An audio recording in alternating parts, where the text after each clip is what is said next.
हम थोड़ा सा भारत के इतिहास को समझने की कोशिश करते हैं कि भारत का इतिहास क्या रहा। भारत का इतिहास अगर शुरुआती समय से हम देखें तो शुरुआती समय में हम खंड खंड में बटे हुए थे, फिर बाद में एकीकृत हुए।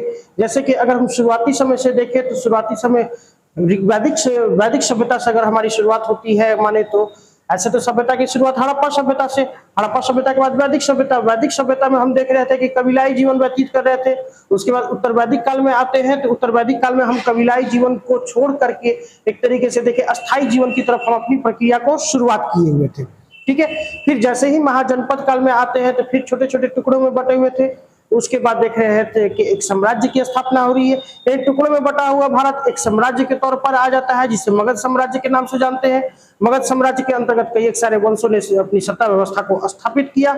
उसके बाद फिर हम लोग देखेंगे कि भारत जो होता है फिर खंड खंड में बट जाना शुरुआत हो जाता है और उसी खंड खंड में बटे हुए भारत को एकीकृत कोई स्वरूप देता है तो पहली बार वो देते हैं चंद्रगुप्त मौर्य। चंद्रगुप्त मौर्य के द्वारा दिया जाता है, इसीलिए भारत का पहला जो भारत का एक तरीके से अखंड भारत का निर्माता जो माना जाता है वो चंद्रगुप्त मौर्य को ही माना जाता है। चंद्रगुप्त मौर्य के बाद जैसे ही देखेंगे मौर्य साम्राज्य का पतन होता है तो मौर्य साम्राज्य के पतन के बाद फिर देखेंगे कि भारत जो है खंड खंड में बंटना शुरुआत हो जाएगा।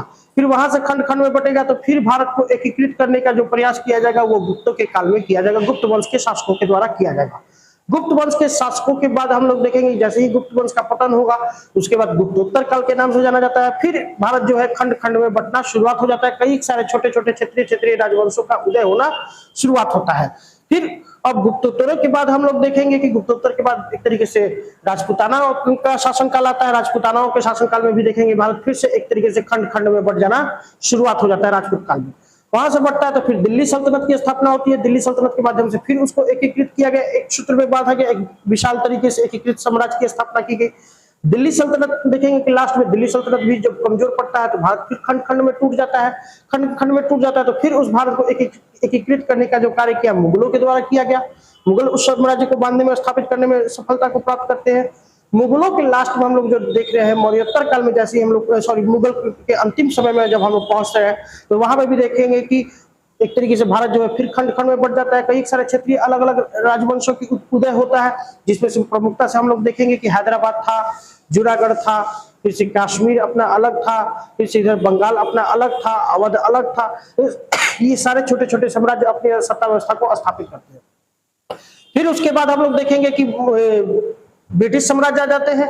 ब्रिटिश साम्राज्य आ जाते हैं तो फिर से वो भारत को एकीकृत करने की कोशिश करते हैं और फिर से भारत जो होता है जो टुकड़ों टुकड़ों में बटा हुआ था उसको फिर से वो एक सूत्र में बांधने की कोशिश करते हैं। ब्रिटिश साम्राज्य के बाद फिर हम लोग देख रहे हैं कि देश हमारा आजाद होता है। देश आजाद होता है तो आजादी के बाद देख रहे हैं कि कांग्रेस की सरकार बनती है कांग्रेस के द्वारा। तो फिर देखते हैं कि पूर्ण बहुमत की सरकार आती है, पूर्ण बहुमत की सरकार होती है। फिर बाद में देखते हैं कि क्षेत्रीय पार्टियों का उदय होता है, क्षेत्रीय पार्टियां उदय होती है। फिर क्षेत्रीय पार्टियों का उदय रहता है कुछ समय के। फिर बाद में देखेंगे कि इंदिरा गांधी शासनकाल में फिर से भारत को एकीकृत किया जाता है, उसके बाद फिर देखेंगे कि भारत में क्षेत्रीय पार्टियों का उदय होना शुरुआत हो जाता है। उसके बाद मोदी जी के द्वारा देख रहे हैं 2014 में फिर से वो छोटी छोटी पार्टियों को ये करके एक तरीके से एक विशाल एक पूर्ण बहुमत की सरकार दे देते हैं। तो मतलब देख रहे हैं ना, ये अभी से नहीं शुरुआती समय से हम देख रहे हैं कि भारत का जो सीन रहा है एक बार हम क्या हो रहा है टुकड़ों टुकड़ों में, फिर उसको एक साम्राज्य एक व्यक्ति आ रहा है जिस पूरे के पूरे भारत को वो एक सूत्र में बांधने की कोशिश कर